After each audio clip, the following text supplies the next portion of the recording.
Hello, everyone, and welcome to the Power of Integrity podcast. I am doubly excited this morning to have David Meltzer from Sports One Marketing here local in Orange County, Irvine, California. David has been a long time pillar in his community, and I want David to tell you a little bit about his history because he's got a wonderful, spectacular history that leads right up to today, and he's still going strong. So, David, why don't you tell our audience a little bit about your journey and before we hop into the conversation around integrity?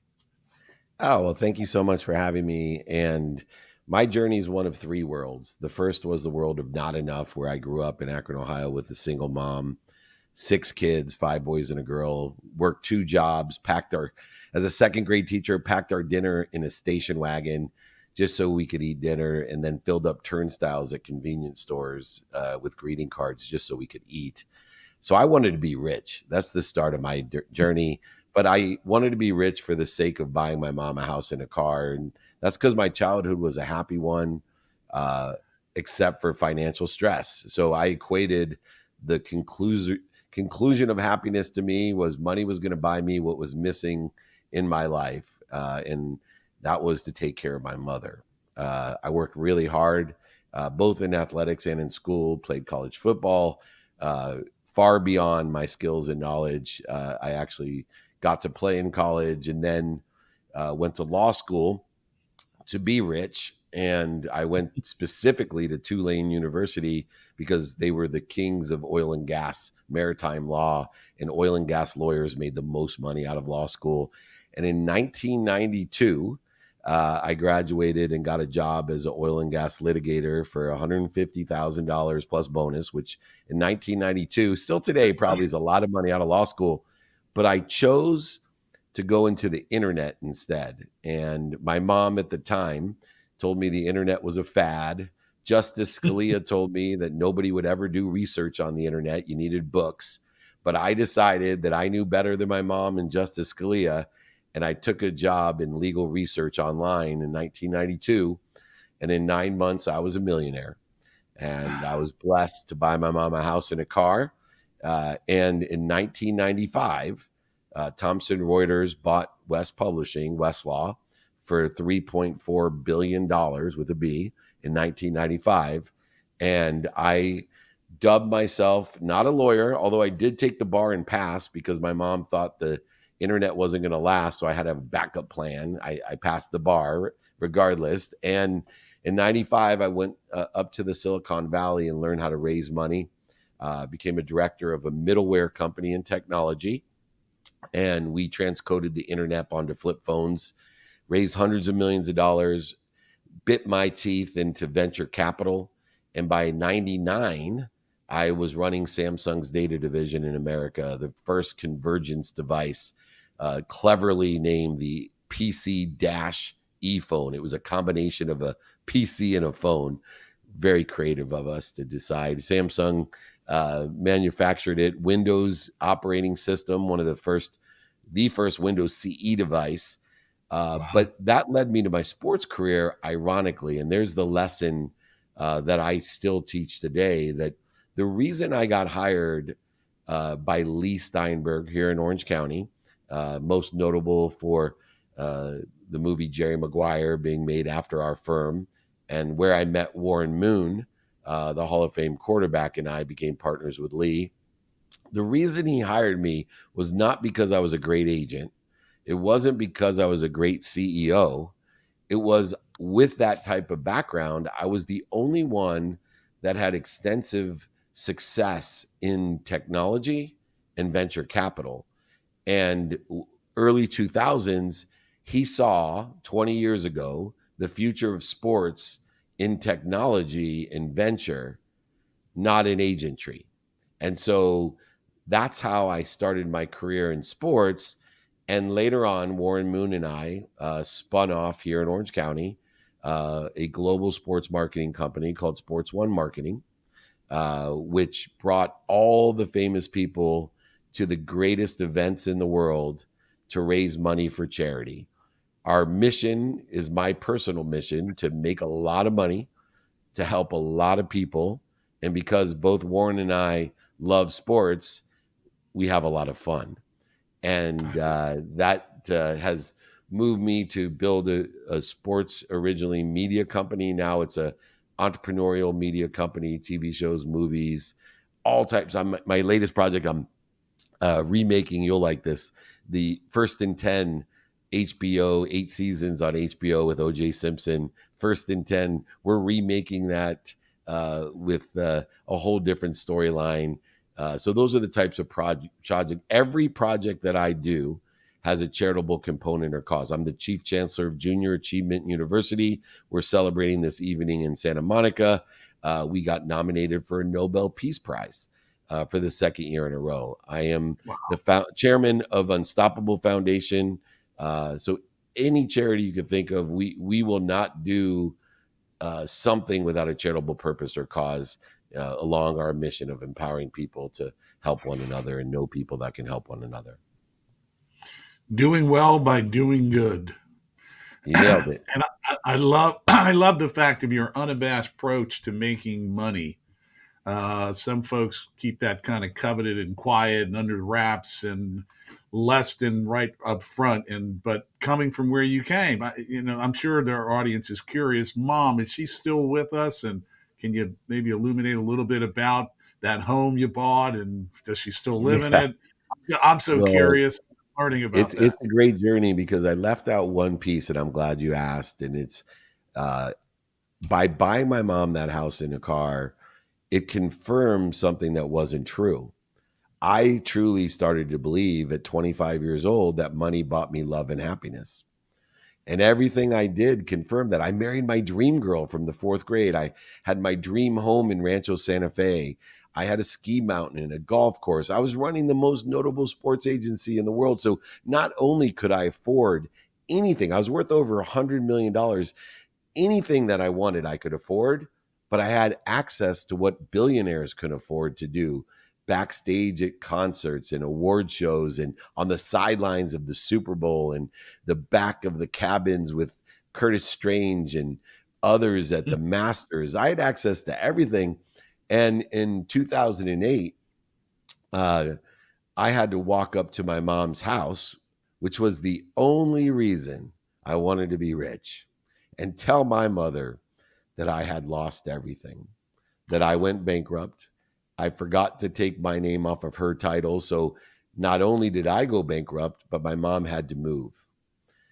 This now 16 and a half years ago is the defining moment of my life because at that moment I realized that money does not buy love or happiness. In fact, I told my mom, why is this happening to me?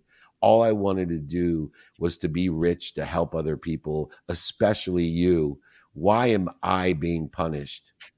Mom, I don't believe in God. My mom's a religious woman, and she looked at me without blinking and said, oh, son, you'll be okay. You believe in God. I said, no, I don't. She said, oh, you do. You just believe in the wrong God. And so I had to learn the lesson of wisdom and faith and humility. And from that day, I took stock in my values of who I wanted to become and looking at what I had learned from my mom, things like gratitude and forgiveness and accountability and effective communication to live an inspired life and inspired others. And I am blessed to tell you that I make more money to help more people and have more fun today, 16 and a half years after I lost over $100 million and had to ask my mom to move out of her home. And my mom is here today, and she knows how much I love her and is so proud of me for the right reasons. I don't want to steal your thunder, but I can hear how your mom fused that articulation into the character that has been woven since. I think of my mom that way. I dedicated my book to her, and yes, I lost her a couple of years ago at 94, so she lived a full life. But yes, to have a mom and a parent like that, whether mom or dad or both, to fuse such power into our lives and perspective and vision. which brings us to the perspective about integrity. And that's probably now a strong part of what goes on in your world. And so I'd like to ask you, how does integrity play a role in your everyday life, both business and personally? It plays a crucial role because my integrity is attached to my belief, my faith in my potential, the truth. And I have shifted my paradigm utilizing integrity. You see, I used to want to be more of everything, more healthy, more happy, more wealthy, more worthy. And when I looked at my integrity, the integration of me in something bigger than me that was omniscient, all powerful, and all knowing, that loved me, protected me, and promoted me more than my mom, I started to shift the paradigm to not, I want to be honest, I should be more honest, stop overselling, lying, manipulating, and cheating others, but instead, I am. What am I doing to interfere with my integrity? And how was fear and ignorance playing a role in my reaction to the ignorance and arrogance and the fear that I had of being truthful with not other people, but myself? You see, once you take inventory of who you are and are honest with ourselves, it's very easy to be honest with other people and to be vulnerable and to illuminate the truth. Uh, it is an incredible thing, integrity. And I believe it takes wisdom and faith in order to live to your potential or to you or your integrity. Yes, you're reminding me of, I think it was Walt Whitman that said, above all else, be true to thine own self. Yeah, And Shakespeare as well, right? To thine own self be true. yes. Well, there you go. So when thinking about integrity and leadership, you've got to lead people, whether they're employees or contractors, whether they're athletes. How do you see your role or the role of integrity with the application of leadership and getting others to follow when you think that through? For me, it's twofold. One, walking with integrity yourself. And so understanding each day, what is it I want? Who can I help and who can help me? And how best can I get that done within the context of the truth and prioritize accordingly to be of service of others and to ask for help.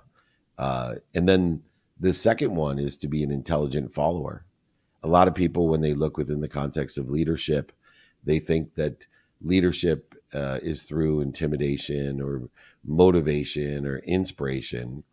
I believe it's through education. And so instead of speaking to people, we speak through them by listening for what they need and aligning what they need with what we and our capabilities and other people's capabilities within our neighborhood, our frequency, our community that can help them. So I spent the majority of my time as a leader, not only a leader of my companies, but a leader in my community, leader in my charity, and a leader in my own family, by being an intelligent follower, by being more interested than interesting, understanding where they are at today, trying to align where they're at today with where and how they want to become. And I have found that through being an intelligent follower and understanding how I could be of service or value to them and how they could be of service or value to me has created an acceleration of where they want to be and collectively where we want to be as a true leader should be. Yes, you're reminding me. We had on the show the CEO from Orangewood Foundation, the nonprofit here helping at-risk teens. And Chris, when we were talking about leadership, he first jumped right in. He said, "My leadership style is through service and servitude to those that follow." And you're reminding me of that. Is how do you caretake that flock and how do you shepherd them along? And while you're leading, you're actually behind encouraging. Absolutely. What a beautiful sentiment, and I agree full heartedly. Yeah. David, there's times, every one of our guests has had a time where they saw, not necessarily themselves, lacking the integrity, but they saw the lack of integrity in some interaction, whether it was business or personal. Chances are it's more in business, where the counterparty or parties were not adhering to good principles of integrity. Is there something that comes to mind that you tell our audience about that might give them a little insight as to what to be aware of on the opposite side of Absolutely. integrity? I don't like to talk about others, so I'm going to be completely vulnerable and honest about myself. I surrounded myself with the wrong people and the wrong ideas. But 2 years before I lost everything, I was in a place where I hated my mom, I hated my dad, I hated my best friend, and now I hated my wife because they all were telling me the truth. They were the only ones that were telling me the truth. They told me I was lost. They told me they were worried about me. I wasn't paying attention to my health, my family, and my own job. They told me I wasn't living in integrity. And my response to all of them was, I hate you. How dare you talk to me? It resulted in a moment where I came home at 5:30 in the morning in an altered state of mind. I was using alcohol and drugs at the time, surrounding myself with the wrong people. And I walked into my home in Rancho Santa Fe, and there was my wife waiting for me to tell me she was leaving. She told me that she could not stand with me to watch me die. She told me to take stock in who I was and what I wanted to become, or else I would end up dead.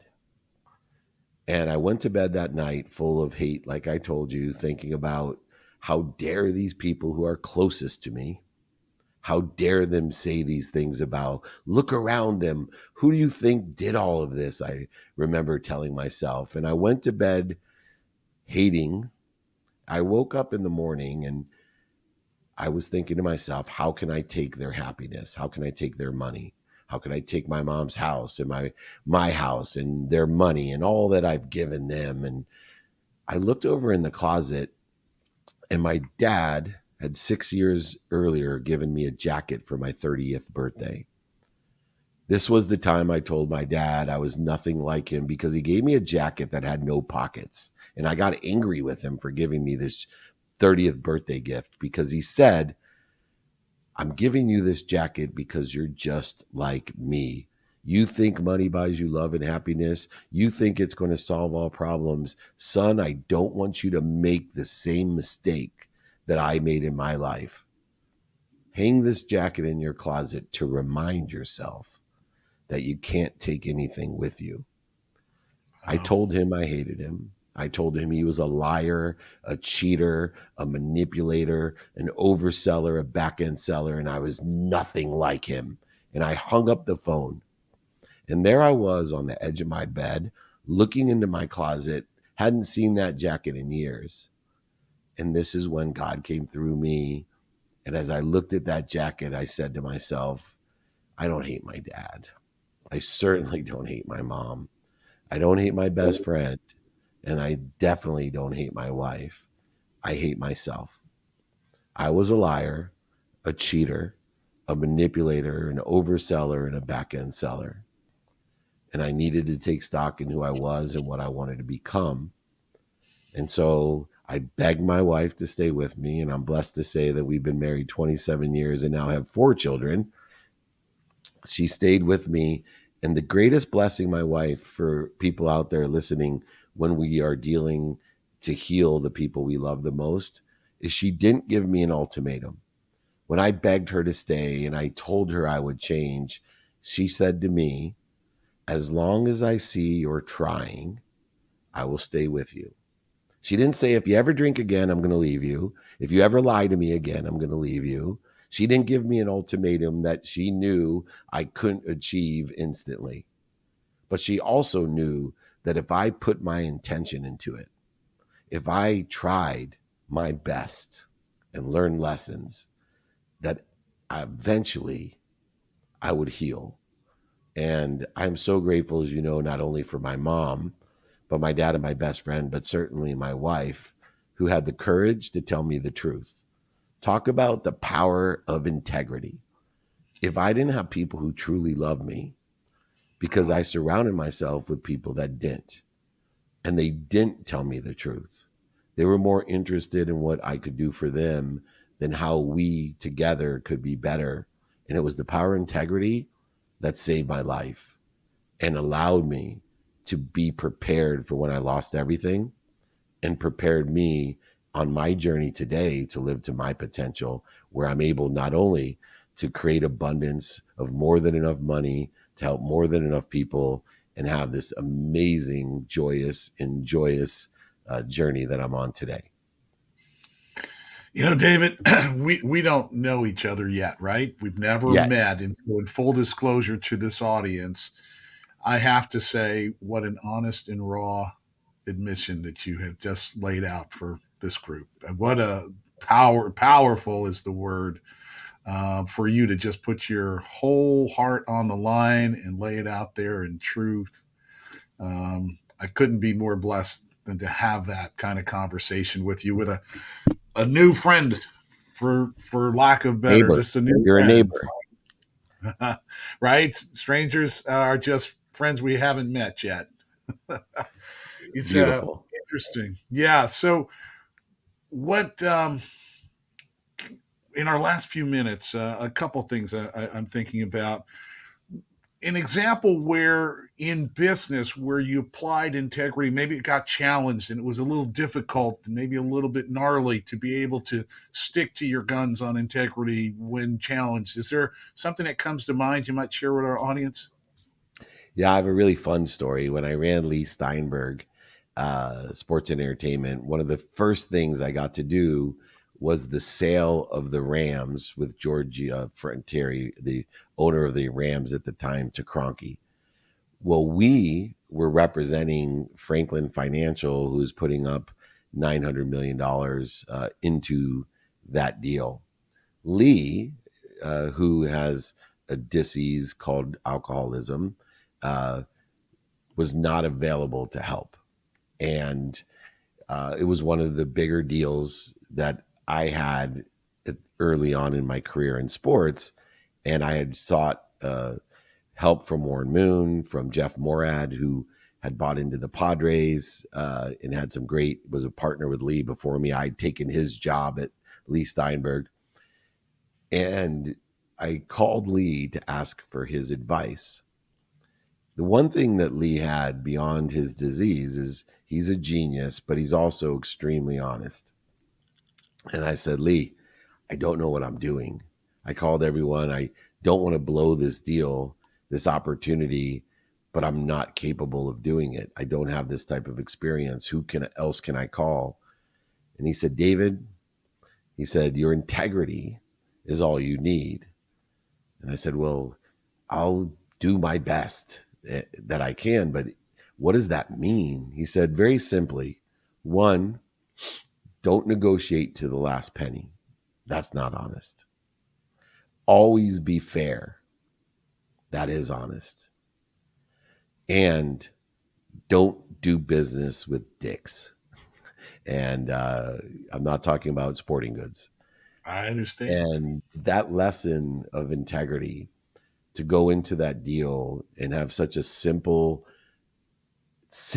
way to think about every complex tax and negotiation and over $1 billion and all the things that we had to deal with, to think that in my mind all I asked in myself was, okay, am I being fair, am I negotiating in abundance, and am I making sure that our values are aligned, that I'm not going to do business with people that are lying, cheating, manipulating, and overselling.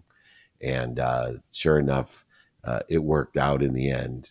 But there's a lot of opportunities to help heal people and to teach them. You're made by the people you say no to. I'll repeat that. When it comes to the power of integrity, you're made by the people you say no to, not yes. What a way to wrap up and be a wonderful summation for our audience. David, can you tell folks, there's plenty of folks that listening, I am sure, that want to get in touch with you. How would they get in touch with you? Maybe they want to help with your nonprofit and your charitable missions, or they want to, there's some other common ground. What's the best way for our audience to get in touch with you? Well, I'd love to offer everyone in your community my book for free. I'll sign it, send it to you, pay for shipping and the book. So just email me for that, or to come to our free Friday trainings. I've been doing those for 25 years, and meetups and VIP dinners. We're doing one in Orange County, right by the airport, on Main Street there, on the 16th. So we're going to invite you as well. But just email me. I answer them myself. David at dmeltzer.com. That's David at, my first initial D is in David, Meltzer, like seltzer with an M.com. David at dmeltzer.com. Reach out. Let me know how I could be of service or value to you. David, wonderful. It's been not only insightful, it has actually been inspiring. To hear your journey and your story. A lot of folks are going to be benefited by that. And I really appreciate your honesty and being completely raw and rare. It is rare out there for someone to be that honest in an environment like this. But that's the kind of man you are and have become. And kudos to you. Well, we'll be close friends. Invitations, not obligations. Thank you. Wonderful. I'm going to close the Power of Integrity. Wonderful session today. David Meltzer, thank you so much.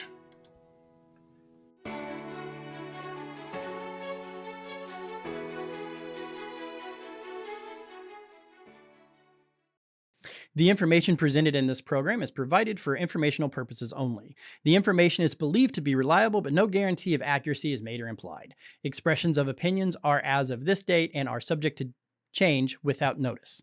The information in this material is not intended as tax or legal advice. Please consult a legal or tax professional for specific information regarding your individual situation. This information does not constitute a solicitation or an offer to buy or sell any security. Investing involves risks, including possible loss of capital. Ralph Adamo is registered with the securities and are offered through Kovac Securities, Inc., member FINRA, SIPC, 6451 North Federal Highway, Suite 1201, Fort Lauderdale, Florida, 33308. Telephone number 954-782-4771. Investment advisory services are offered through Kovac Advisors, Inc. Integrity Wealth Management is not affiliated with Kovac Securities, Inc. or Kovac Advisors, Inc.